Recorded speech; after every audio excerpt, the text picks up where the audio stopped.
You're listening to the My Simplified Life podcast, and this is episode number 195. Welcome to the My Simplified Life podcast, a place where you will learn that your past and even your present don't define your future. Regardless of what stage of life you're in, I want you to feel inspired and encouraged to pursue your dreams, simplify your life, and start taking action today. I'm your host, Michelle Glogovac, and I'm excited to share my stories and life lessons with you while taking you on my own journey. This is My Simplified Life. Hey friends, welcome back to another episode. I'm your host, Michelle Glogovac. Now, what do you think about someone who went from being a rocket scientist to podcast producer and then had some things in between, like, worked for Buzzsprout? Well, you're going to find out because today my guest is Travis Albritton, who was a rocket scientist, and then he was the head of content for Buzzsprout, and now he is a podcast host and owns an agency that does podcast production called Honest Podcasts. What I love about Travis is that he is honest. Everything he does includes honesty, from the way he teaches people how to market their businesses themselves to the podcast content that they create and that he creates himself. You're going to get a whole lesson on podcasts, on what goes into them, and to get to hear about Travis's journey from going from rocket science to podcasts. Hi, Travis. Hey, Michelle. How are you? I'm doing fantastic. When we're recording this, there's a hurricane bearing down on me, but good times. Other than that, everything's great. And yet this time you have internet and everything. And like 2 times ago when we were supposed to talk, there wasn't a hurricane. You just lost your power. Yep. Hey, Mother Nature. It's hard to record remote podcast interviews when the internet line gets cut to your whole zip code. It's hard to make that happen, but we figured it out. We did eventually, yes. So before we just dive in, because we just did, can you introduce yourself to everyone, please? Sure. So my name is Travis Albritton. I'm the CEO and founder of Honest Podcasts, which is a podcast production agency specializing in video podcasts for brands and companies. But before that, I worked at Buzzsprout for 4 years, a little over 4 years, as their head of content, working with a lot of podcasters, helping them get their shows off the ground, helping them grow their audience, monetize, the 3 things that all podcasters want. How do I make making a podcast easy? How do I make it make money? And how do I get more people to listen to me talk and ramble about whatever I'm talking and rambling about? But before that, I had a short stint as a rocket scientist, about 5 years or so. So naturally, it was a very clean progression, just as I continue to grow as a professional, going from aerospace engineer to marketing to entrepreneur and everything in between. Throw some different ministry things in there. So yeah, I've classic millennial, can't figure out what they want to do in life, but really wants their life to mean something. And I just want to say, like, podcasting isn't rocket science, and yet it is for so many. Well, I think, that idea, I love that I am a rocket scientist by trade.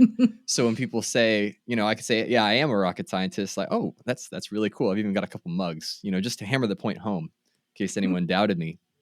I think there's always a sense of whenever you try something new, especially if it's tech related, that you can feel this sense of complete overwhelm because you're just getting your feet wet and you're like, wow, there's so many things that I didn't know about whatever it is, podcasting, YouTube, blogging, building a website, whatever.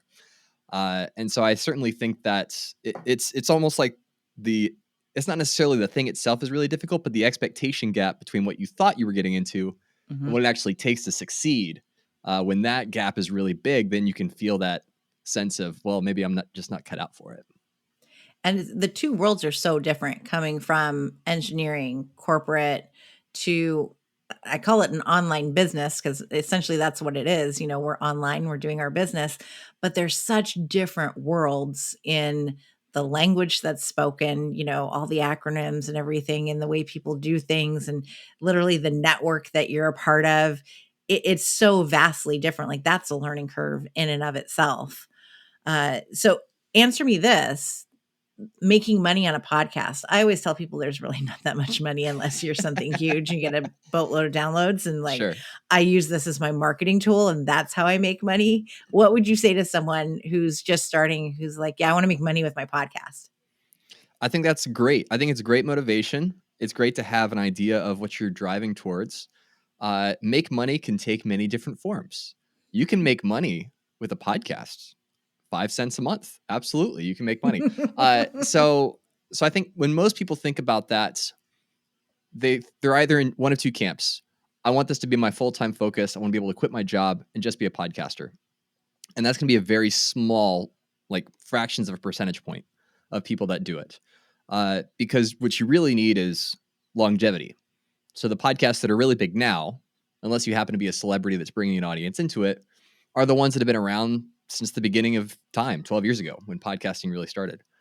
And so if you haven't been doing it for 12 years to build an audience, to get to the place where that audience can support you financially, then you have to get creative about how you make it your full-time focus. And I'm happy to talk about what those strategies look like.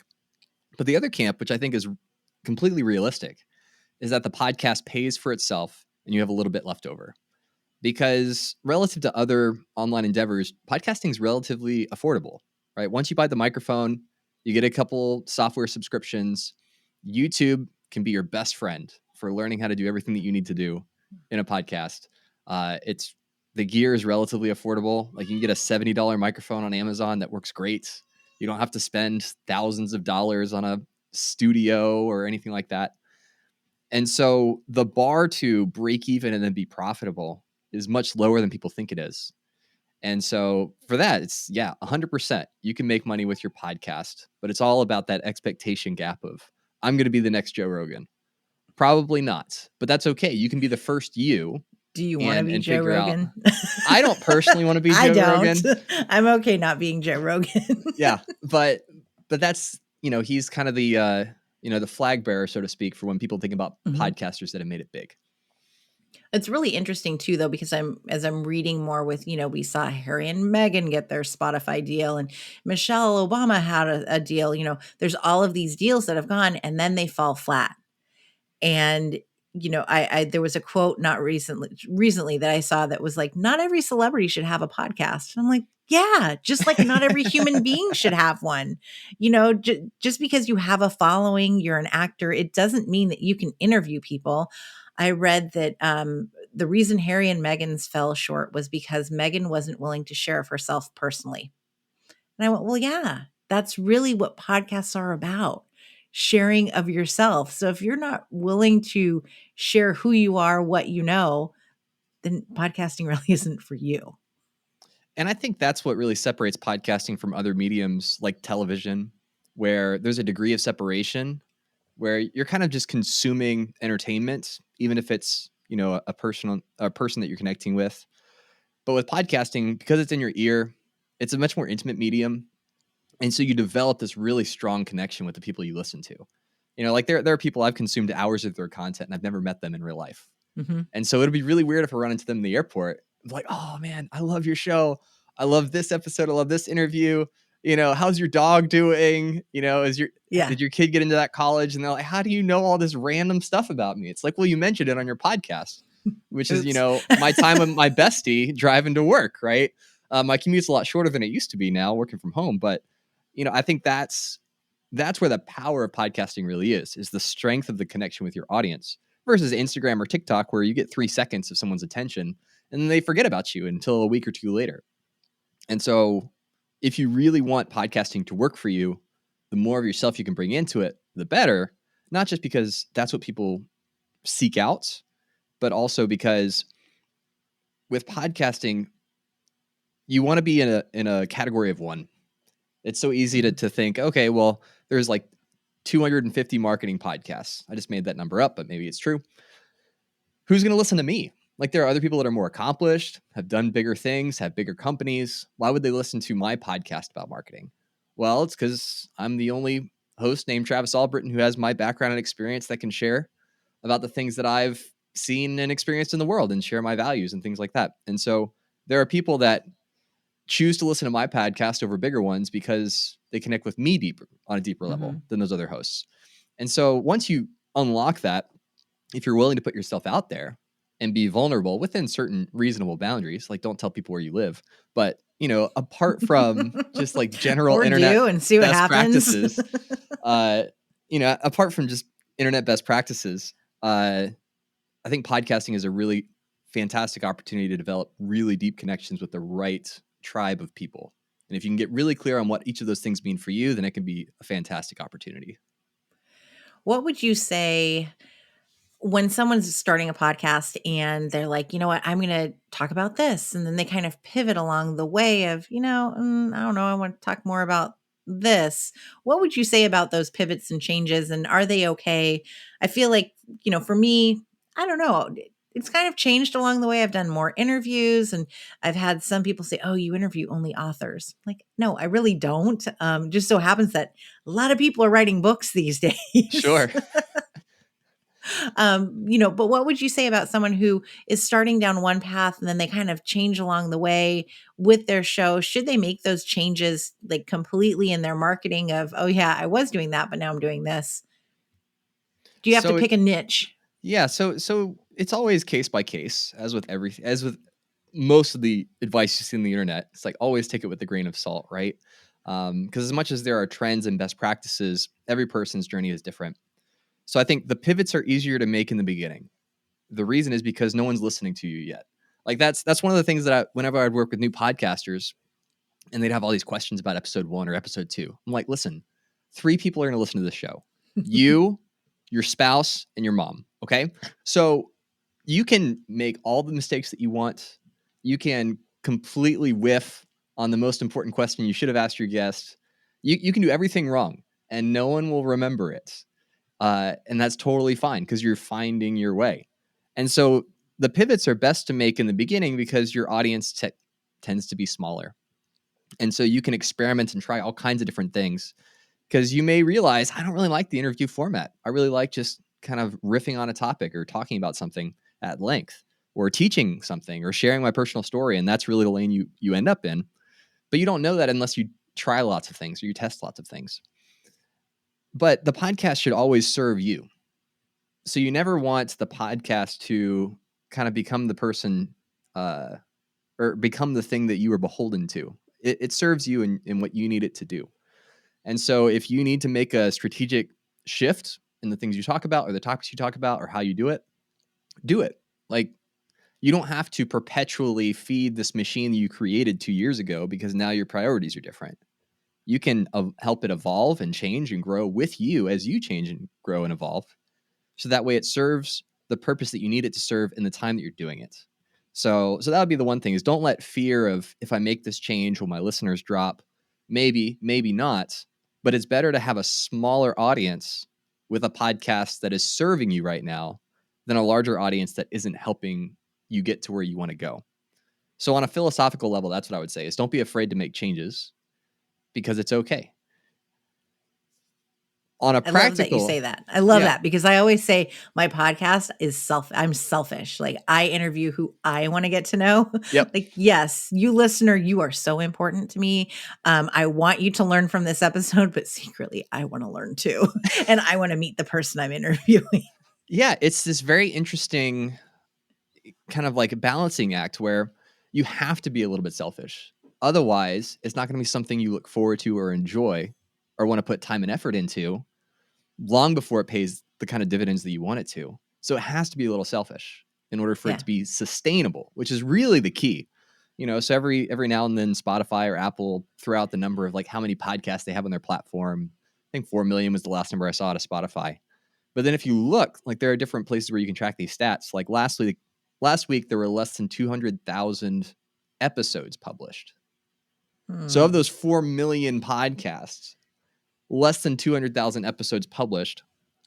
And some of those podcasts are daily shows publishing 5 to 7 times a week. So you think about like the number of people actually committed to consistently creating podcast content is very small relative to the rest of the internet. And so that's the big thing is just like, you just have to stick with it. long enough to gain the traction that you want. And so you have to be a little selfish in order for it to serve you and what you want. The other thing that helps you with, though, is you are more personally invested in the interviews, especially if you're doing an interview format, because then you're asking the questions that you want answered. And so you're going to be much more eager. You're going to be a much more attentive listener. You're going to ask the right follow-up questions because you're actually engaged with the person. You're not just checking the box of the 7 questions I ask every guest and I get to the end and call it done and ship it off to my editor. But it's actually for you. And then if you've aligned what the podcast is about and who it serves with your interests, then you actually serve basically as a muse or a stand-in for your listener, where they see you as representing them in the conversation, asking the questions they would ask to this expert or this person that you've brought on. And so I love that. so the better that you can model the people that are attracted to your podcast by being them and attract, and, but you also have to make sure that you're making a podcast for those people, then it actually pays to be selfish because they want to know what you would ask the guest because that's what they would ask the guest. So that's why being selfish is actually good in a really tangible way. But you do also have to make sure that you deliver on the promise that you make to your listeners. Because typically when people subscribe to follow a show to get every new episode downloaded as soon as it comes out, is because they're looking for a certain kind of content. And you can usually bucket it in education or entertainment. So either they want to be entertained, they want to laugh, they want to cry, they want to be scared to go to sleep at night, which is the whole true crime genre. Or they want to learn something about the world, about themselves, about a new capability or skill that they want, right? So my podcast falls in the education bucket because I'm teaching people about marketing and online marketing and sales and different things like that. And I'm interviewing people on those topics. So that's what they go to learn. They go to learn, how do I better market myself, my business, my company, whatever I'm trying to do to gain traction. And so when they go to an episode of my show, that's what they expect. They don't know exactly how it's going to be packaged. They don't know exactly what I'm going to talk about that week, but they have a general sense of an idea of, when I go to listen to Travis's podcast, this is what I'm expecting to get. So I also, while I'm being selfish and making the episodes that I want, I have to make sure that they fall under the umbrella of that promise that I've made to them. That if you follow my show, this is what I'm going to give you. And this is what you're going to need every single time. So there's a consistency there, right? Like, it'd be really weird if every Thursday you penciled in time to watch Seinfeld, and then you show up and the characters of Seinfeld are instead doing an episode of Friends. And it's like the same actors and everything, but it's like a different show. Right. It would be really weird. It's like, that's not what I wanted. I wanted this, and you gave me something else instead. So that's where you also have to be mindful of delivering on the promise that you make. And the promise that you make isn't a format. It's not an interview podcast. It's, what's the experience? What's the takeaway? What's the reason, the core reason why someone listens to your show versus somebody else? And are they getting that core experience in whatever way that you package it?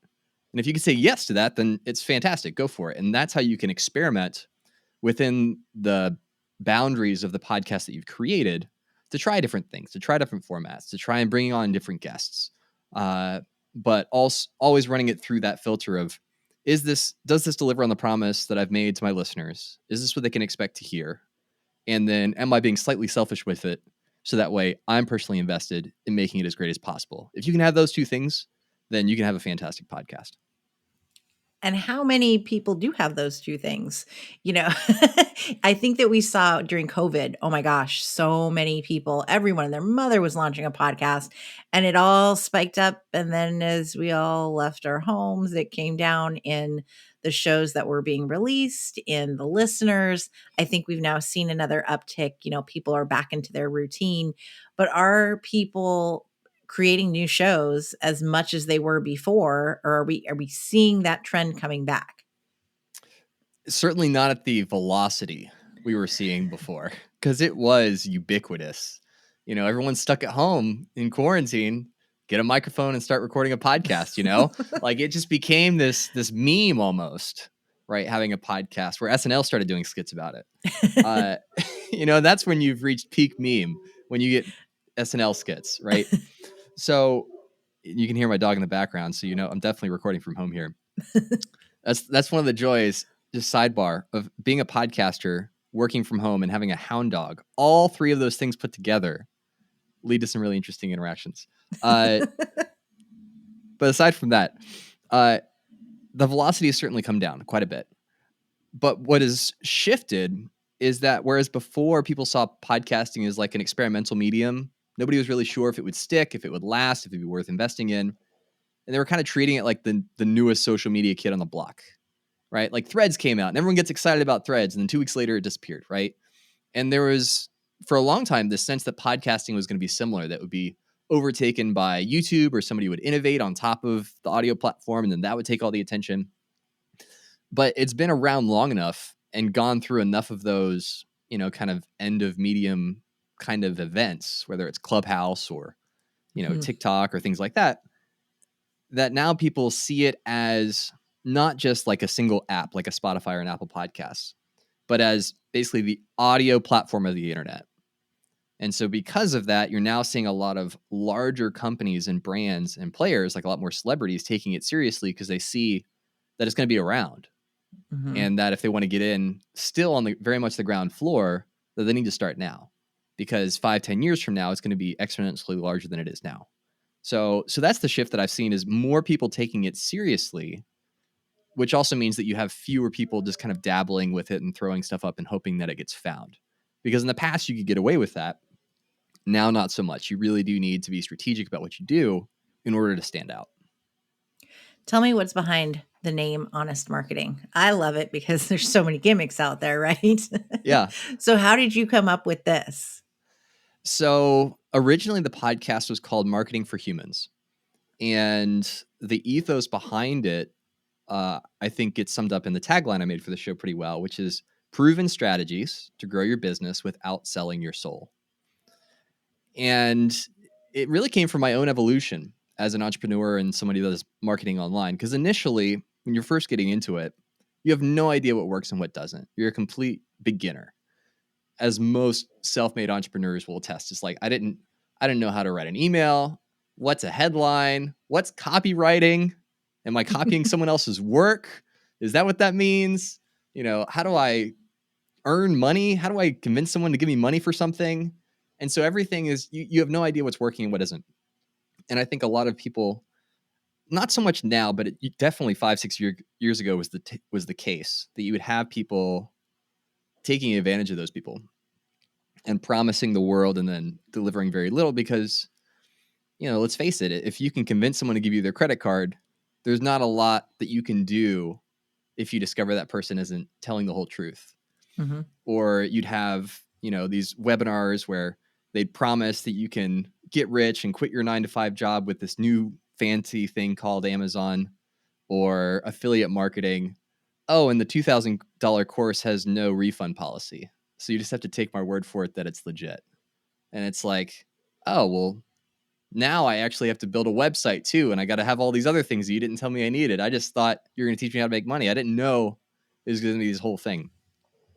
And so kind of being a bystander to some of that, but then personally experiencing quite a bit of it, it just puts a sour taste in your mouth. You think, man, is this really what online marketing and sales is? It's just conning people out of money, and then, certain online tribes and people that pop up and different slogans that take on a sour taste in your mouth over time. Like it used to be, your one funnel away was like a rallying cry for success and seeing all of your goals met. And now it like puts a sour taste in my mouth when I think about the survivorship bias that goes along Mm-hmm. with that, which if you're listening and you're not familiar with that, it's when companies show you case studies of success, but they don't tell you that it's like 1% or 2% that actually get that kind of success. And the rest are people that failed spectacularly, and they don't share those stories.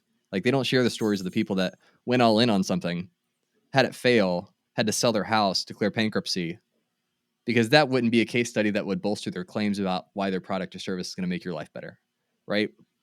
And so there's a lot of cloak and dagger stuff with online marketing. Oh yeah. And so coming back to like, what is honest marketing about? It's what if you don't want to operate your business that way? Because I don't. Like being on the receiving end of that, I don't want that to be people's impression of me when I do business with them. I want them to feel like, wow, Travis really is invested in my success, not just his. Like, clearly, it's very easy for somebody to understand how it benefits me. I make money because I give you a product or service. But how is that going to actually make your life better? And how do I make sure that the claims that I'm making are actually reasonable Mm-hmm. and realistic and grounded in reality? And how do I really serve you at a human level so that regardless of whether you do business with me or not, or if my product or service does what you hope it does or not, that at the very least, you feel like I treated you with dignity and respect and I didn't lead you on and try and persuade you to do something that wasn't in your best interest. But that's not the most effective way to make money online. So there's always this tension of what quote unquote works and what you feel good about, right? What you can actually put your name behind and stand behind is like, yes, this is the kind of business I want to make and this is how I want to make money. The ends don't always justify the means. And so the ethos of the podcast is, how do you not sacrifice either? How do you implement strategies that actually work, but without having to resort to the kind of tactics that the internet has become famous for?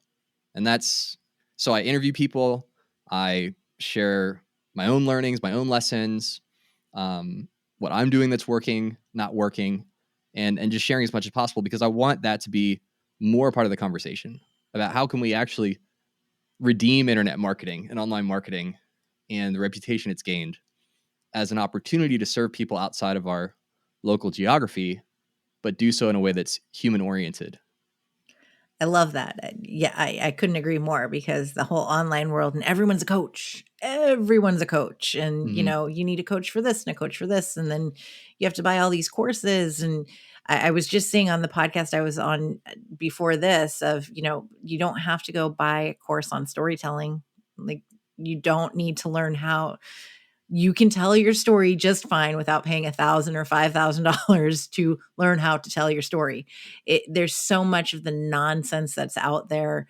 There's, the people who their rise to fame. There's a couple that come to mind who did stages, and then it was like, oh, they're the network marketing like gurus. And you're going, oh no. They definitely sold their souls. But there's just so much garbage out there.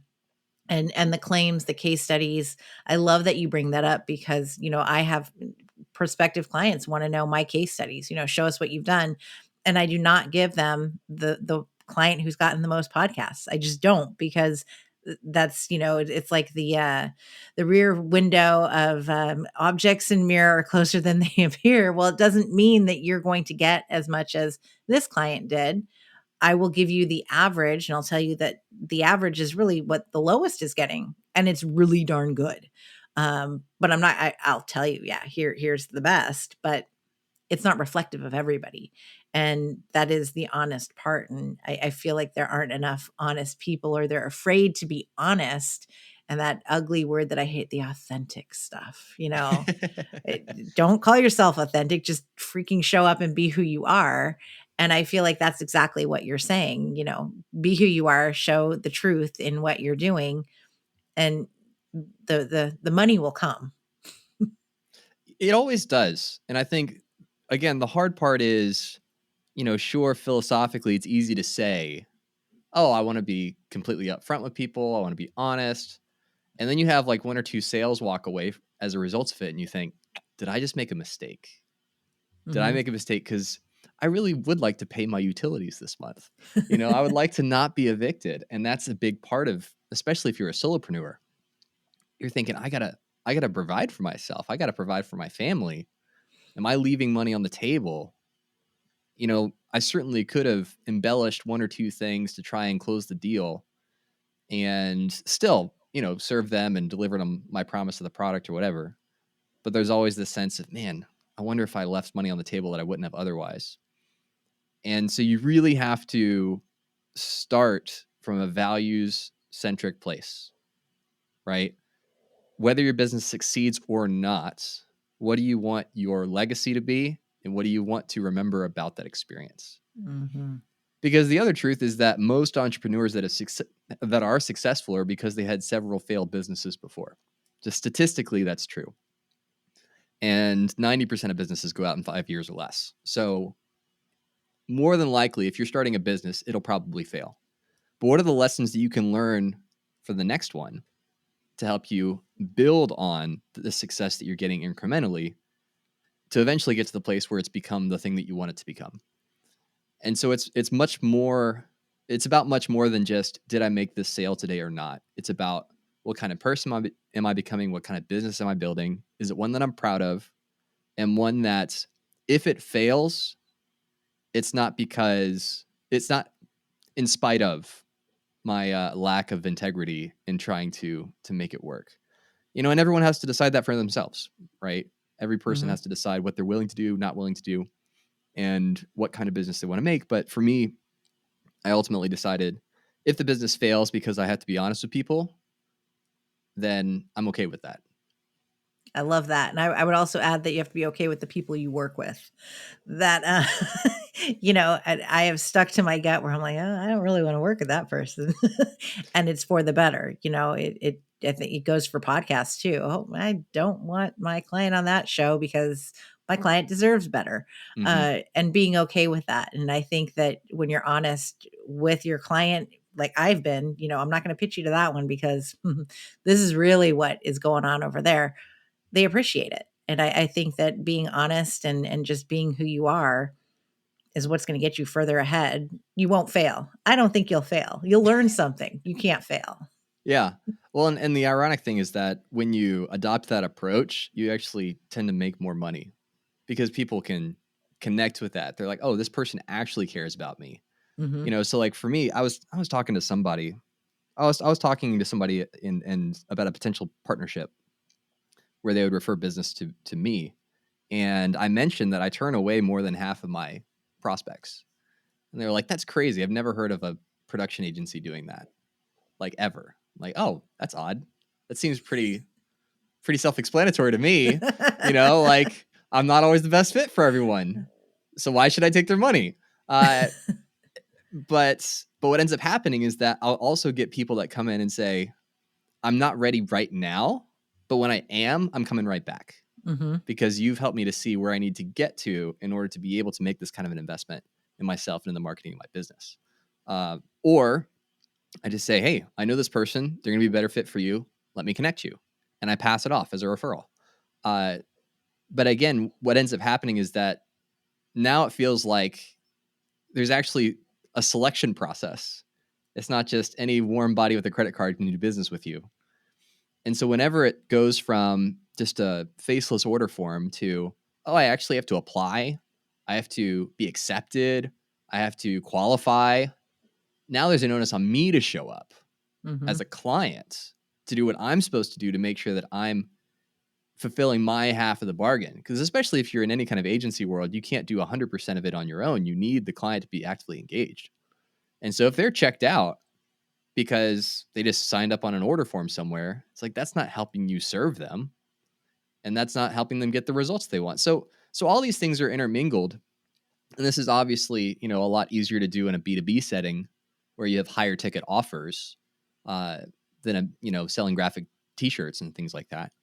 But the principles, I think, translate that when you do adopt this approach, you end up attracting the kind of people that you want to do business with, because they're the ones that appreciate you going that extra mile to do that for them. And, it makes your life makes you a lot happier as a business owner. Yeah. It makes you want to get out of bed and go to work. Yeah. Yeah. I have client how do I escape from this? Yeah. I have client expectations in my onboarding packet. I'm like, welcome. We're so excited to work with you. By the way, here's what you have to do. I'm very upfront and honest. Like it's a reciprocal thing. You show up, I show up, and that's how we make it work. But I just love it all. I love it all, Travis. Where can everyone find you since you're the honest man? Sure. Well, so Honest Marketing is the name of my podcast. You can find it anywhere you listen to this podcast, also on YouTube as well. And then my company, Honest Podcasts, is just honestpodcasts.com. So if you're a business or an entrepreneur that wants to start a podcast and want some help with that, I'm always available to help. You can schedule a free strategy call, sit down, look at your situation, where you're at, and help you decide if a podcast makes sense for you right now. Thank you so much for coming on. I love getting to talk to you. We're having too much fun lately. Thanks, Michelle. Happy to be here. I could talk all day to Travis about podcasts. It is so refreshing to get to know another human being who is a podcaster who has the same ethics and values around the content that we create, and how you can be honest with people and still grow your business, still grow your following, and stick to what you believe in. I think that's so important for all of us to be doing in the content we create, no matter what form it is, social media, podcast, blog posts, whatever it is. You should always remain honest to what you believe in, and that is ultimately what's going to attract your clients, your friends, your listeners, the people who have the same belief that you do. And let this be a lesson that you too could go from rocket science or any other career to podcasting. You can find success in doing what you love, and it will be so, so worth it.